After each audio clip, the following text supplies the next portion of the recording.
अस्सलाम वालेकुम students, hopefully आप सब ठीक ठाक होंगे।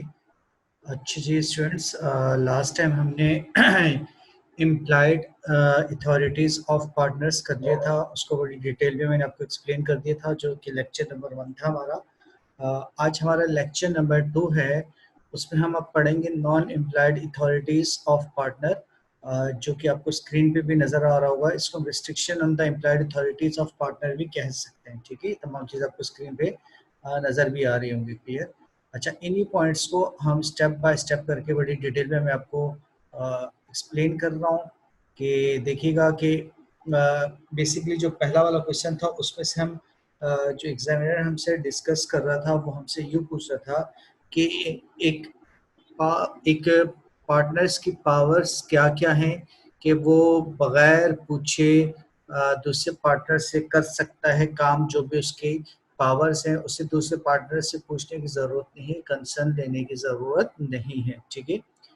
लेकिन आज के जो टॉपिक है ये उसके ऑपोजिट है कि जब तक एक partner rest of the partner से परमिशन न ले ले, तब तक वो कोई जो है दूसरा काम नहीं कर सकता। ठीक है? तो उसी को हम जो है वो डिस्कस करेंगे स्टेप बाय स्टेप।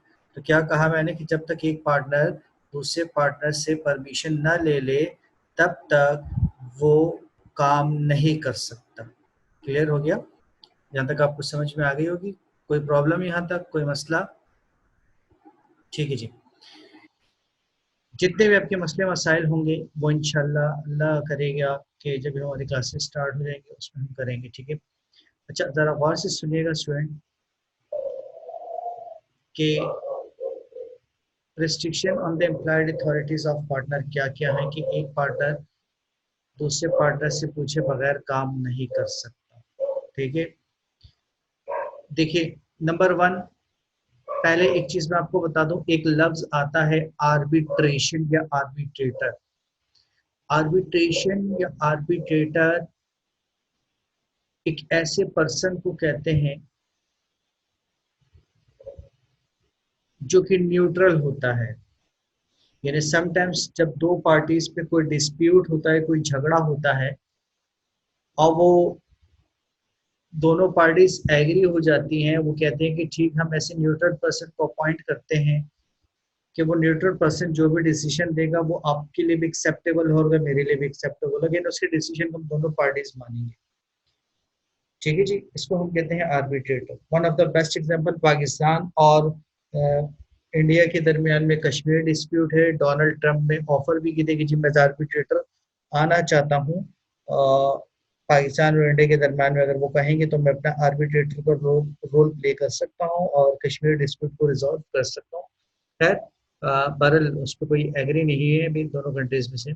लेकिन आर्बिट्रेटर को जब दो पार्टीज अपॉइंट करती हैं तो दोनों पार्टीज का आर्बिट्रेटर के लिए एग्री होना लाजमी है। क्यों? क्योंकि आर्बिट्रेटर, भाई हो सकता है कि आपकी नज़र में जो आर्बिट्रेटर है वो अगली पार्टी को फेवर भी कर सकता है। तो इन खदशात की बिना पर, ग्राउंड्स पर, फिर अगली पार्टी डिसएग्री हो जाती है आर्बिट्रेटर से। ठीक है? अब सपोज करें एक आपकी फर्म है, एक दूसरी फर्म है। आपकी फर्म का डिस्प्यूट है किसी दूसरी फर्म से किसी भी चीज के बारे में। ठीक है? पैसों वैसों के बारे में। आप में से एक पार्टनर चला जाता है और एक आर्बिट्रेटर को अपॉइंट करता है आप लोगों से पूछे बगैर। तो कानून कहता है कि उस पार्टनर को इस चीज की परमिशन नहीं है कि वो आप लोगों से पूछे बगैर किसी आर्बिट्रेटर को अपॉइंट कर दे। ठीक है? मतलब उसको कोई परमिशन नहीं है कि वो आप लोगों से पूछे बगैर किसी आर्बिट्रेटर को अपॉइंट कर दे। हो सकता है कि ये जो पार्टनर जिसने आर्बिट्रेटर अपॉइंट किया, इसकी नज़र में वो आर्बिट्रेटर एक अच्छा पर्सन था, लेकिन आपकी नज़र में वो एक अच्छा पर्सन नहीं था। आपका पता है कि उस फर्म से जिससे आपका डिस्प्यूट है, इस आर्बिट्रेटर के उससे बड़े अच्छे ताल्लुकात है, और हो ये भी हो सकता है कि ये जो डिसीजन है वो आपके फेवर में नहीं बल्कि उनके फेवर में दे दे। तो दैट्स वाई कानून कहता है कि जब तक तमाम पार्टनर एग्री ना हो जाए तो कोई भी पार्टनर किसी भी आर्बिट्रेटर को अपॉइंट नहीं कर सकता। ये पहला पॉइंट है। दूसरा पॉइंट, कानून कहता है कि पार्टनर ये काम भी बगैर परमिशन के नहीं कर सकता, यानी जब तक दूसरे पार्टनर से परमिशन ना ले ले, उनकी कंसेंट, उनकी रजामंदी ना ले ले, तब तक वो ये काम भी नहीं कर सकता। ठीक है, क्या चीज, वो दूसरा पॉइंट क्या है, यानी आप गए और आपने बैंक अकाउंट ओपन करवाया और अपने नाम से करवा दिया, फर्म के नाम से नहीं करवाया, फर्म की बिहाफ पर आप अपने नाम से आपने बैंक अकाउंट ओपन करवा दिया। अब जितनी भी ट्रांजैक्शंस होगी, जितना भी पैसा आएगा, वो किसके अकाउंट में आएगा भाई, वो तो आपके अकाउंट में आएगा। और पता चला आप फ्रॉड करके भाग गए, तो कानून कहता है नहीं, फर्म की बिहाफ पर आप अपने नाम से अकाउंट, बैंक अकाउंट नहीं खुलवा सकते। ठीक है, दो पॉइंट्स हो गए। फिर कानून ये कहता है कि सपोज करें आप लोगों ने किसी फर्म पे केस किया हुआ है कि जी इस फर्म ने हमारा तकरीबन 2 मिलियन 20 लाख रुपए देना है। ठीक है जी, केस चल रहा है, आप में से एक पार्टनर चला जाता है और अदालत में कहता है कि जी हमने जो सूट फाइल किया है, सूट कहते हैं केस करना, मुकदमा करना कानून की लैंग्वेज में, मैं उसको विड्रॉ कर रहा हूँ, मैं उस केस को खत्म कर रहा हूँ। कानून कहता है भाई जब तक तमाम पार्टनर एग्री ना हो जाएं मुकदमा खत्म करने के लिए, केस खत्म करने के लिए, तब तक आप उस सूट को विड्रॉ नहीं कर सकते।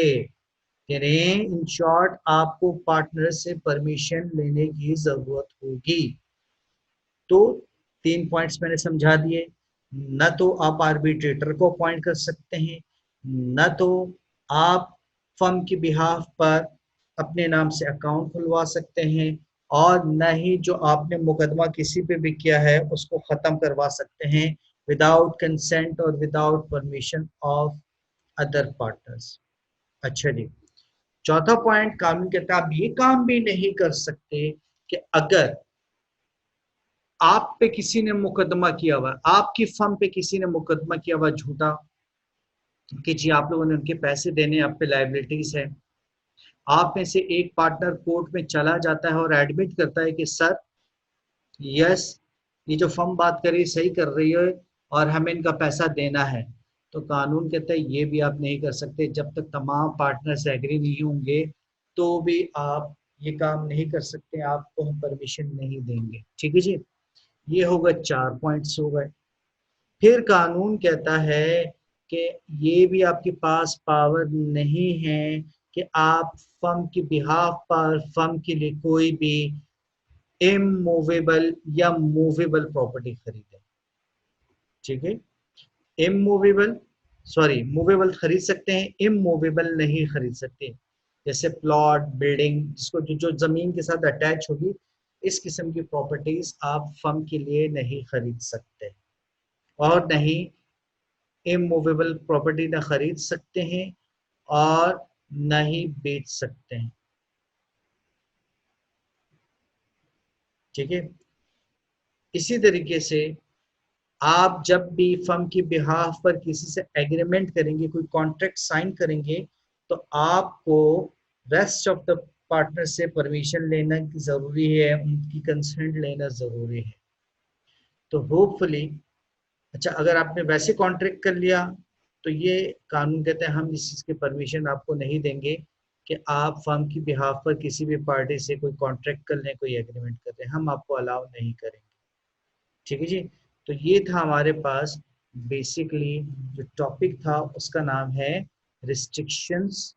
ठीक है जी, क्या टॉपिक है हमारे पास, restrictions on the implied authorities of partner, restrictions on the implied authorities of partner, ये हमारा टॉपिक नंबर, लेक्चर नंबर 2 है। ठीक है, यहाँ स्क्रीन पे बेसिकली टू द पॉइंट बात लिखी है, but examination point of view से आपने अलग लिखना है। तो तमाम स्टूडेंट्स जल्दी से, और हर दफ़ा मैं यही कहूँगा कि आप अपने पास कॉपी और पेन रेडी रखिएगा, बिकॉज मैं आपको लिखवाऊंगा। क्लियर, तो लिखना स्टार्ट कर दीजिएगा। मेन हेडिंग डाल दीजिए restrictions, restrictions on the powers of partners, restrictions on the powers of partner। ठीक है जी, ये मेन हेडिंग लिखने के बाद आप लिखेंगे a power can, sorry, a partner can not perform A partner cannot perform the following act, ठीक है, without consent of other partners. Consent की स्पेलिंग होगी CONSENT. A partner cannot perform the following acts without the consent of other partners. ठीक है जी. Point number 1 लिखिएगा जो मैं explain कर चुका हूं. ठीक है जी. पॉइंट नंबर 1 लिखिएगा जो मैं एक्सप्लेन कर चुका हूं.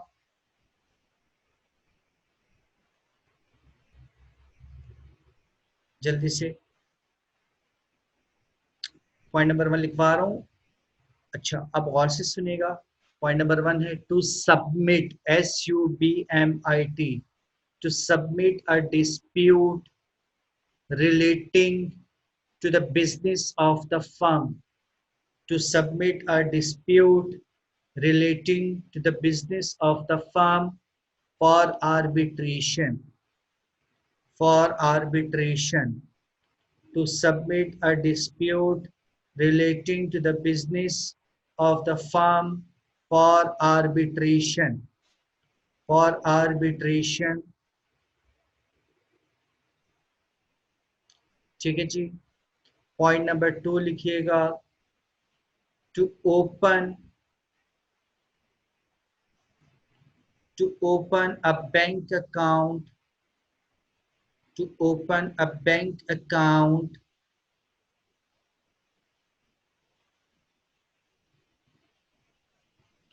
on behalf of the firm, to open a bank account on behalf of the firm in his own name.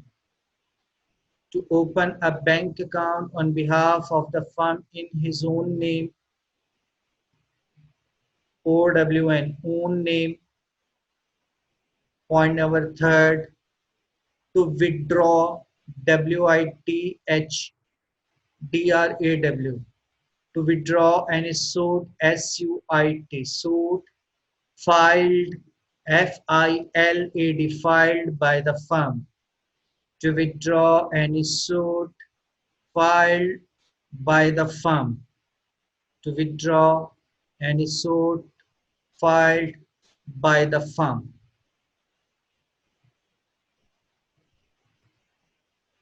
ठीक है जी. उसके बाद पॉइंट नंबर 5 लिखिएगा, सॉरी पॉइंट नंबर 4 लिखिएगा. To admit any liability, to admit any liability in a suit, in a suit against the firm,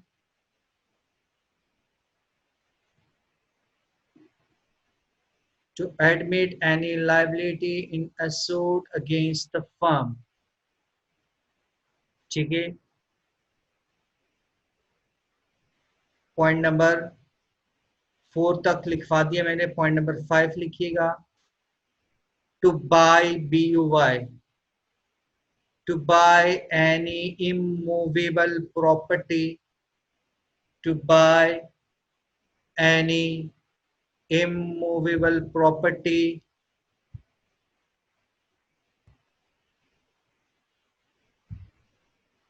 for the firm, for the firm, to buy any immovable property for the firm. और last point लिखिएगा. to make an agreement, to make an agreement with others on behalf of the firm, to make an agreement with others on behalf of the firm. ठीक है जी. तो ये हमारे पास था बेटा restrictions on employed authorities of partners पे. Clear.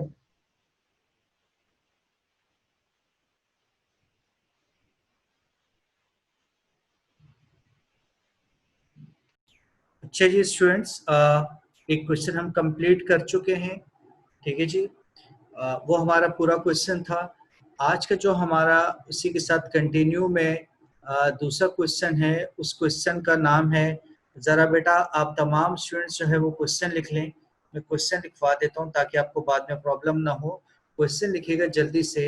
Define minor partner, define minor partner, ठीक है जी।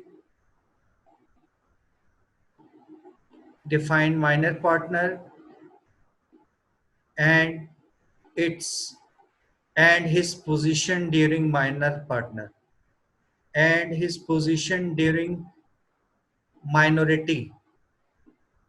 माइनॉरिटी कर दीजिएगा, दोबारा सुन लीजिएगा। Define minor partner and his position during minority, ठीक है जी।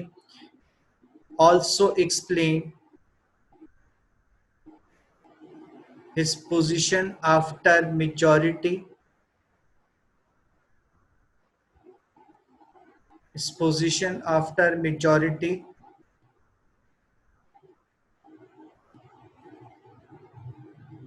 ठीक है जी।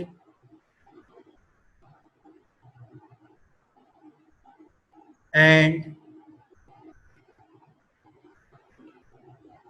his liabilities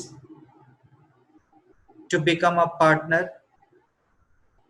and not to become a partner, to become a partner and not to become a partner, ठीक है जी। ये बेटा मैंने आपको पूरा क्वेश्चन लिखवा दिया। स्क्रीन पे आपको ये चार चीजें नजर आ रही होंगी, ठीक है। अब जरा गौर से देखिएगा।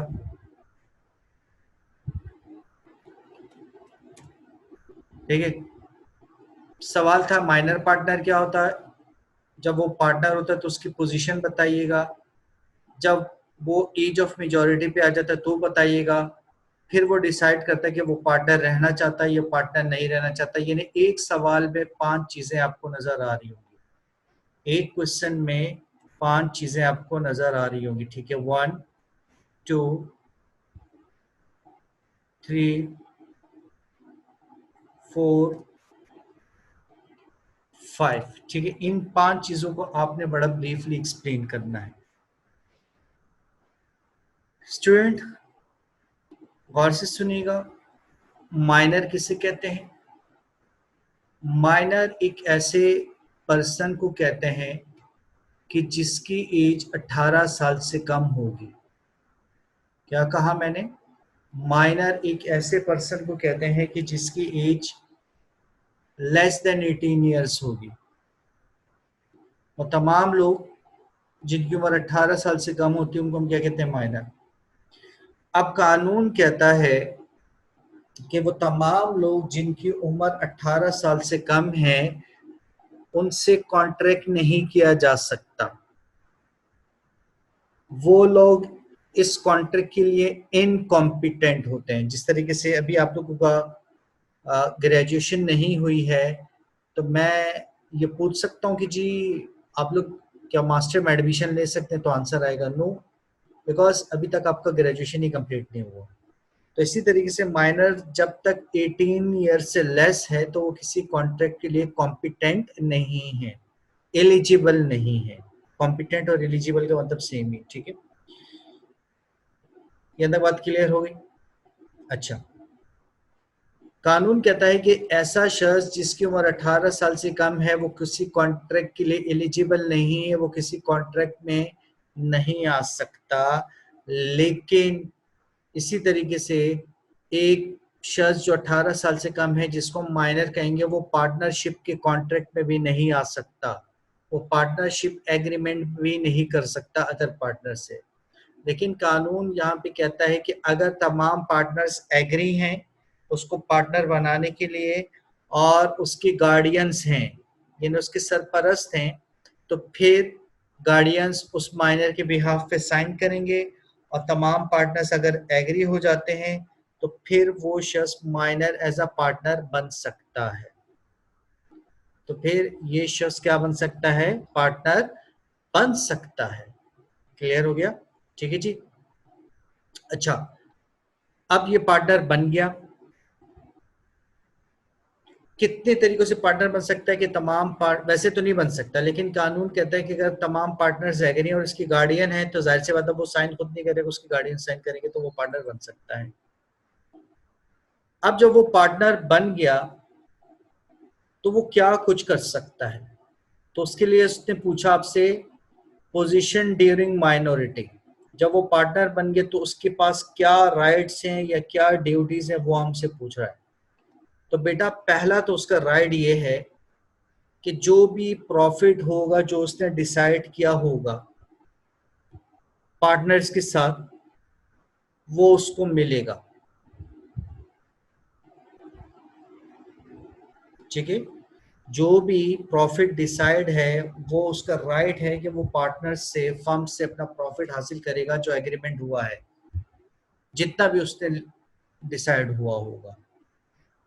दूसरा उसका क्या हक बनता है, जो फर्म की अकाउंट्स की बुक है वो उनकी इंस्पेक्शन कर सकता है, उसकी कॉपीज ले सकता है।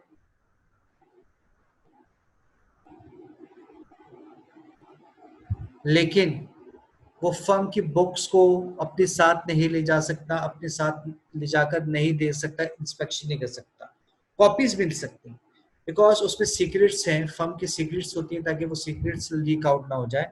तो यहाँ पे ये उसके लिए थोड़ा सा राइट भी है, थोड़ी सी उसके लिए रिस्ट्रिक्शंस भी है कि ठीक है अगर आपको फर्म की अकाउंट्स की बुक को इंस्पेक्शन करनी है तो हम आपको फोटो कॉपीज प्रोवाइड कर देंगे, बट जो ओरिजिनल बुक है वो हम आपको नहीं प्रोवाइड करेंगे। ये दो दो पॉइंट्स याद रखिएगा। तीसरा जो सबसे इम्पॉर्टेंट पॉइंट है माइनर के लिए जो बेनिफिट है, देखो बेटा पार्टनरशिप में जो पार्टनर्स होते हैं ना, जो फर्म, उनकी लाइबिलिटीज होती हैं अनलिमिटेड। सपोज करें अगर हम 10 पार्टनर हैं, हम में से कोई एक पार्टनर या उसने बैंक से लोन लिया, फर्म के ले लिया और हम सबसे पूछ कर ही गया, वो कल को लॉस हो जाता है, हम बैंक का उधार नहीं उतार पाते, तो बेटा बैंक के पास ये राइट हासिल है कानूनन कि वो आएगा हर पार्टनर की प्रॉपर्टी बेचेगा जब तक उसका पैसा नहीं मिल जाता पूरा। गाड़ी, बंगलो, प्लॉट, जो जो बैंक के हाथ लगता जाएगा वो बैंक बेचता जाएगा और अपने पैसे रिकवर करता जाएगा। लेकिन माइनर के लिए सबसे बड़ा एडवांटेज इसमें यह है, कानून कहता है कि माइनर थर्ड पार्टी के लिए रिस्पॉन्सिबल नहीं है। अगर 10 पार्टनर हैं, 10 में से एक माइनर है तो उसका मतलब नौ एज ऑफ मेजोरिटी है, बैंक से लोन लिया, आपने एचबीएल से लोन लिया और फिर बाद में आप डिफॉल्ट कर गए तो 9 पार्टनर्स पे बैंक केस कर सकता है, उनकी प्रॉपर्टी बेच सकता है। माइनर की प्रॉपर्टी बैंक नहीं बेच सकता। तो इसका मतलब क्या हुआ कि सिर्फ और सिर्फ माइनर जो रिस्पॉन्सिबल होगा लॉस पे only to the extent of इस कैपिटल, यानी जितना उसने पैसा लगाया वो पैसा ही माइनर का जाएगा। इसके अलावा माइनर की पर्सनल प्रॉपर्टी पे थर्ड पार्टी हाथ नहीं डाल सकती। ठीक है, तो 3 पॉइंट्स क्या है, जो भी एग्रीड शेयर ऑफ प्रॉफिट है वो उसको मिलेगा, अकाउंट की बुक्स की इंस्पेक्शन करेगा लेकिन उसकी फोटोकॉपी मिलेगी, ओरिजिनल मिलेगी। जो भी लॉस होगा थर्ड पार्टी का, उस लॉस के लिए माइनर जिम्मेदार नहीं होगा। चौथा है माइनर मैनेजमेंट में पार्टिसिपेट भी नहीं कर सकता, माइनर को मैनेजमेंट में पार्टिसिपेट करने के लिए परमिशन नहीं है। ठीक है, और पांचवा है कि एक चीज आती है इंसॉल्वेंट, और अदालत इंसॉल्वेंट डिक्लेयर करती है। इंसॉल्वेंट का मतलब है कि जब आपकी लाइबिलिटीज आपकी एसेट से इंक्रीज हो जाए तो फिर आप कहलाते हैं इंसॉल्वेंट। तो हर एक पार्टनर को इंसॉल्वेंट डिक्लेयर किया जा सकता है, मगर माइनर को इंसॉल्वेंट डिक्लेयर नहीं किया जाएगा। क्यों नहीं किया जाएगा? बिकॉज इसलिए नहीं किया जाएगा, गौर से सुनिएगा, आपकी लाइबिलिटीज आपके एसेट से इंक्रीज हो जाए इसका मतलब आपने किसी और से कॉन्ट्रैक्ट किया है, जब जब भी तो आप पे लाइबिलिटीज आई। लेकिन माइनर तो किसी और से कॉन्ट्रैक्ट कर ही नहीं सकता, तो इसलिए उस पर क्या लाइबिलिटीज आनी और क्या उसकी लाइबिलिटीज एसेट से इंक्रीज होनी है। सो देयरफॉर कोर्ट कहता है ये टेक्निकल पॉइंट है, हम माइनर को इंसॉल्वेंट डिक्लेयर नहीं कर सकते और माइनर इंसॉल्वेंट डिक्लेयर नहीं होगा। तो ये था आपको जो मैंने क्वेश्चन लिखवाया उस क्वेश्चन नंबर 2 का आंसर। ठीक है, अच्छा अब ये क्या है, position after, sorry,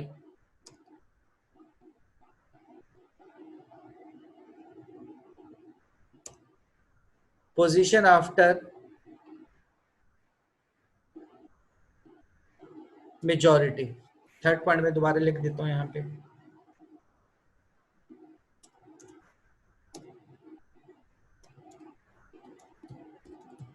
position after, ये जो बेटा मेजॉरिटी का मतलब है ना, इसका मतलब है जब आप 18 साल के हो जाएंगे, ठीक है, जब आप 18 साल के हो जाएंगे तो फिर आपकी क्या पोजीशन होगी। ये आपसे एग्जामिनर ने क्वेश्चन नंबर 3 पूछा है। मतलब ये है कि आप एक पार्टनर थे, जब आप पार्टनरशिप में आए तो बेटा उस वक्त आपकी एज 18 साल से कम थी, आप 17 साल के थे। एक साल के बाद आप 18 साल के हो गए। अब कानून कहता है कि बेटा अब आपने डिसाइड करना है whether you want to continue the firm और whether you want to leave the firm, ठीक है। तो कानून कहता है कि जब आप 18 साल के हो गए तो 18 साल के बाद आपके पास 6 महीने का टाइम है। कितने महीने का टाइम है? 6 महीने का। आप 18 साल के हो गए, 6 महीने के अंदर अंदर आपने फर्म को बताना होगा, अपने पार्टनर्स को बताना होगा कि आप उनके साथ कंटिन्यू करना चाहते हैं या कंटिन्यू नहीं करना चाहते, ठीक है। आपने उनको नोटिस देना है। अगर 6 महीने गुजर जाते हैं, आप खामोश रहते हैं, तो कानून कहता है हम ऑटोमेटिकली एज्यूम करेंगे, हम ऑटोमेटिकली एज्यूम करेंगे कि आप उनके पार्टनर हैं और आप कंटिन्यू कर रहे हैं। आपको खामोश नहीं रहना चाहिए, यस और नो में जवाब देना चाहिए। अगर आप खामोश रहे तो ऑटोमेटिकली लॉ एज्यूम करेगा कि आप उनके क्या हैं, पार्टनर हैं, ठीक है जी। अच्छा, आप सपोज करें डिसाइड कर देते हैं कि आप पार्टनरशिप में कंटिन्यू करना चाहते हैं, तो अब वो चौथा क्वेश्चन आ गया। जब आप कंटिन्यू करना चाहेंगे अब आप पे क्या जिम्मेदारी आएंगी, क्या राइट्स होंगी, क्या ड्यूटीज होंगी। तो पहली जो लायबिलिटी अब आप पे आएगी बेटा, आप पे लायबिलिटी बिल्कुल इसी तरीके से आ जाएगी कि जिस तरीके से एक एज ऑफ मेजॉरिटी पर आती है। जिस तरीके से आप पे लायबिलिटीज पहले कम थी, अब चूंकि आप एज ऑफ मेजॉरिटी पे आ गए तो जिस तरीके से अदर पार्टनर्स पे लायबिलिटीज है, अब आप भी उसी तरीके से लायबल हो जाएंगे। अब आपको माइनर वाले मजे नहीं मिलेंगे, ठीक है। जो माइनर वाली रिलैक्सेशन थी, फ्लेक्सिबिलिटी थी, वो आपको नहीं मिलेगी। तो पहला तो आप पे ही आ जाएगा। अच्छा, फिर दूसरा वो कहता है कि ड्यूरिंग माइनॉरिटी आप इस थर्ड पार्टी के लिए रिस्पॉन्सिबल नहीं थे, जो मैं अभी बता चुका हूँ। लेकिन कानून कहते हैं जब आप डिक्लेयर कर देंगे, ठीक है, कि आप पार्टनरशिप में आना चाहते हैं, तो फिर अब आप थर्ड पार्टी के लिए भी रिस्पॉन्सिबल हो जाएंगे। यानी थर्ड पार्टी से अगर फर्म ने लोन लिया और डिफॉल्ट कर जाते हैं तो उस थर्ड पार्टी के नुकसान के लिए आप भी जिम्मेदार हो जाएंगे, चूंकि अब आप 18 साल से अबव हैं और आप कंटिन्यू कर रहे हैं फर्म को। तो कानून कहता है अब उसके लिए आप भी जिम्मेदार हैं, आपसे भी पैसा रिकवर होगा, ठीक है जी। फिर कानून कहता है, ये बड़ा इंपॉर्टेंट पॉइंट है कि देखें आपको प्रॉफिट वैसे ही मिलेगा जैसे माइनॉरिटी में मिलता है, ठीक है। अगर आप खामोश रहते हैं, नहीं बताते, आप पार्टनर में आ जाते हैं, कानून के तहत हम तो सपोज करेंगे आप पार्टनरशिप में आ चुके हैं, एज ऑफ मेजॉरिटी में आ चुके हैं, लेकिन प्रॉफिट आपको जो मिलेगा ना वो माइनर वाले ही मिलेगा। तो इसीलिए कानून कहता है कि फॉरन अपने एग्रीमेंट में क्या करो, चेंज करो। अब आप कहेंगे मैं माइनर नहीं रहा, मैं एज ऑफ मेजॉरिटी में आ गया, लिहाजा मेरा जो प्रॉफिट का शेयर है वो भी क्या होगा, इंक्रीज होगा। और अगर आप खामोश रहते हैं, जैसे मैंने ऊपर वाले हेडिंग में कहा, 6 महीने गुजर जाते हैं, कानून के तहत हम आपको डीम टू बी अज्यूम करेंगे कि आप एज ऑफ मेजॉरिटी में, लेकिन उसमें अगर आप बता देते हैं कि यस मैं कंटिन्यू करना चाहता हूँ, तो आपने अपना एग्रीमेंट भी चेंज करना होगा ताकि आपका प्रॉफिट रेशियो भी क्या हो जाए, ज्यादा हो जाए। तो ये 4 क्वेश्चन का आंसर मैंने दे दिया, जो 4 क्वेश्चन थे, 5 क्वेश्चन पूछे थे। अब वो पांचवा है, पांचवें वो कह रहे कि decision not to become a partner. आप 18 साल के हो गए, ठीक है जी, अभी 3 महीने हुए, चौथे महीने में आप नोटिस दे देते हैं पार्टनर्स को कि जी मैं काम नहीं करना चाहता आपसे। तो कानून कहता है चाहे आप 18 साल के हो भी गए और 4 महीने के बाद आप नोटिस देते हैं, तो कानून कहता है कि आप कि राइट और लायबिलिटीज बिल्कुल बिल्कुल वैसी होंगी जैसे एज ऑफ माइनॉरिटी में थी। आपको एज ऑफ मेजॉरिटी में नहीं कंसीडर किया जाएगा, आपको कहाँ कंसीडर किया जाएगा, माइनॉरिटी में ही कंसीडर किया जाएगा।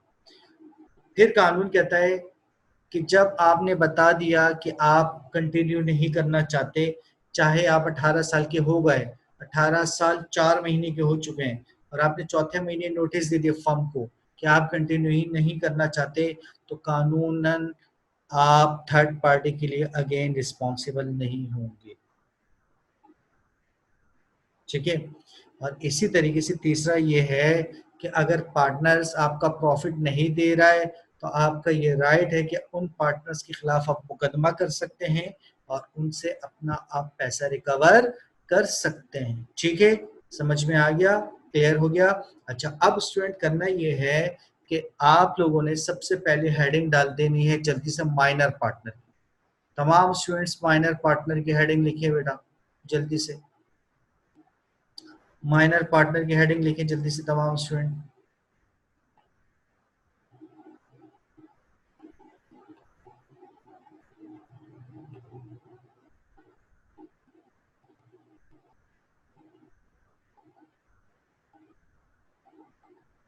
जल्दी से लिखिए बेटा।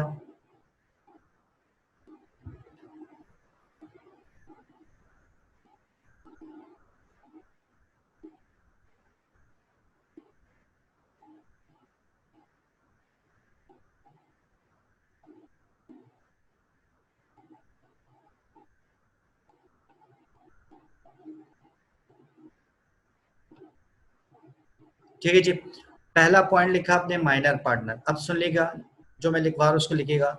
A minor is a person, minor is a person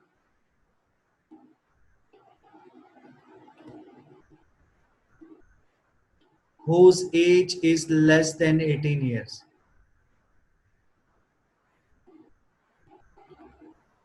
A minor is a person whose age is less than 18 years. 1 8. Full stop. The person who wants,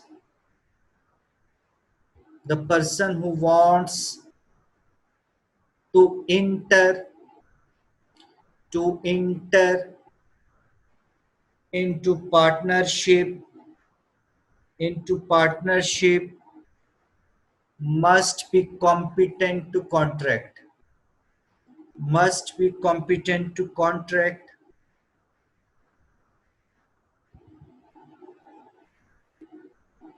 Full stop. As a minor is not competent to contract, as a minor is not competent to contract,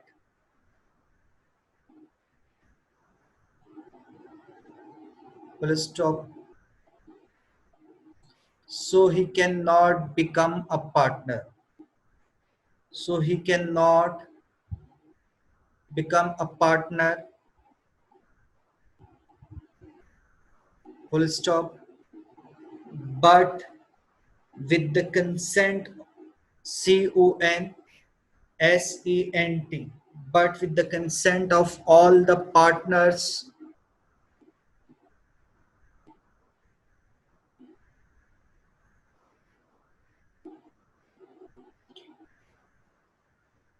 and on the behalf of guardians,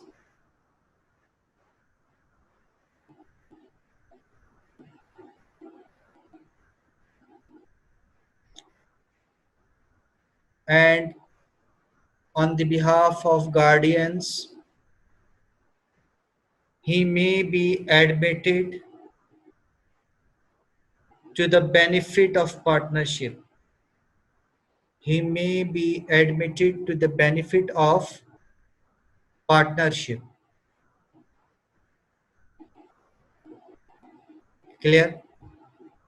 इसके बाद second वाली heading लिख लीजिएगा जो आपको screen पे नजर आ रही है।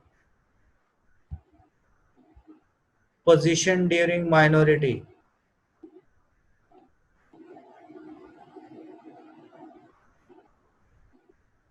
Position during minority.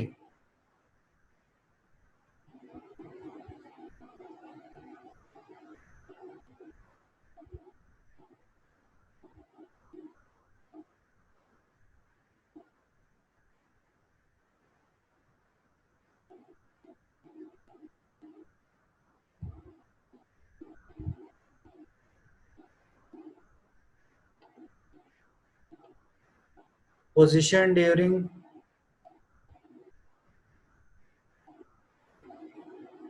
Minority.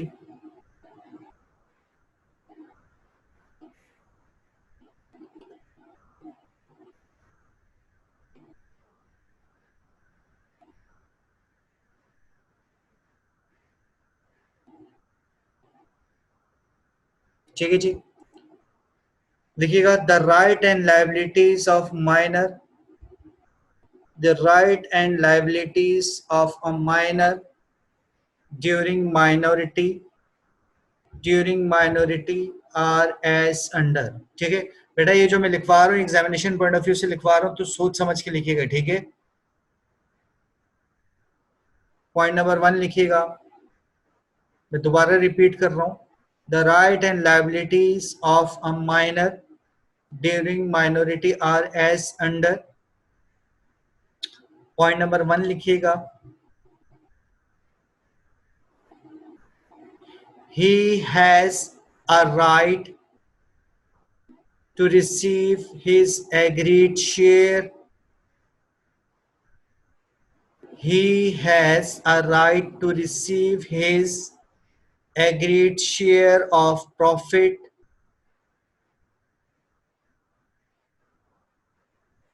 Point number 2 लिखिएगा,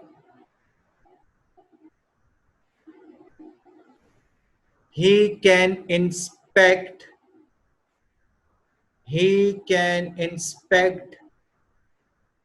and take copies of the accounts, but not the books of the firm. But not the books of the firm.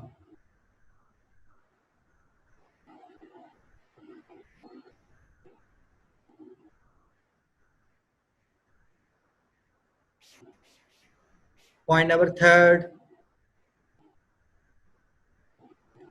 he is not personally liable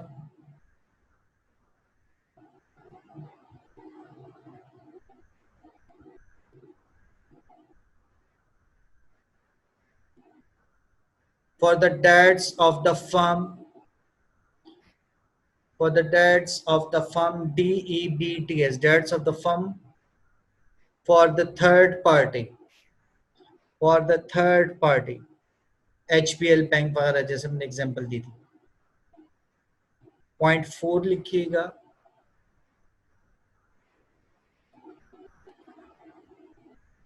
he cannot take part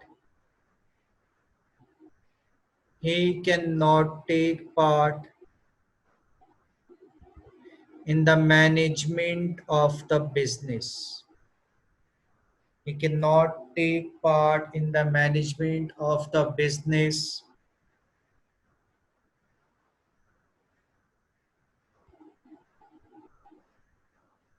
Point number 5 लिखिएगा, he cannot be declared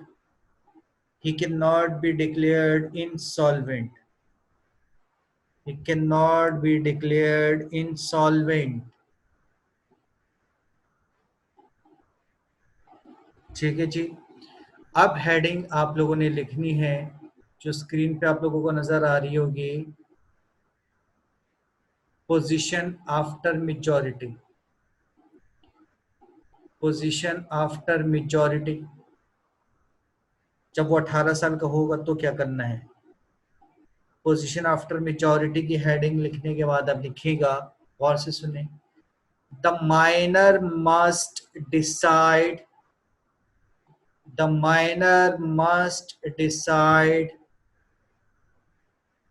within 6 months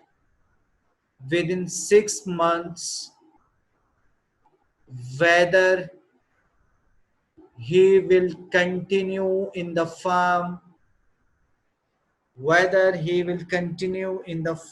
or leave it.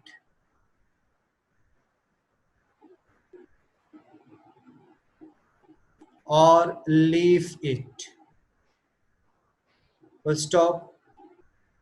He should give public notice he should give public notice about his decision, about his decision.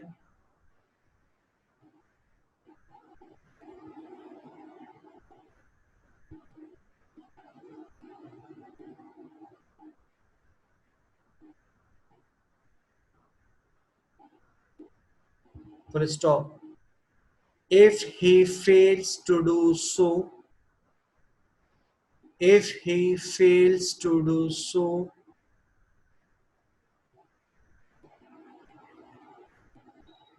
he will be considered he will be considered a major partner. He will be considered a major partner. ठीक है students, दो headings रह गई है। इंशाल्लाह ताला अल्लाह ने चाहा तो उसको हम नेक्स्ट क्लास में कंटिन्यू करेंगे और अपने इस लेक्चर को पूरा करेंगे। ठीक है, तो आप इस लेक्चर को देखिएगा, अपनी एग्जामिनेशन प्रिपरेशन जारी रखिएगा, बिकॉज किसी वक्त भी कुछ भी अनाउंसमेंट आ सकती है। ठीक है, कि अल्लाह हाफिज़, अल्लाह सबको आपका हामी नासिर, जज़ाकल्लाह।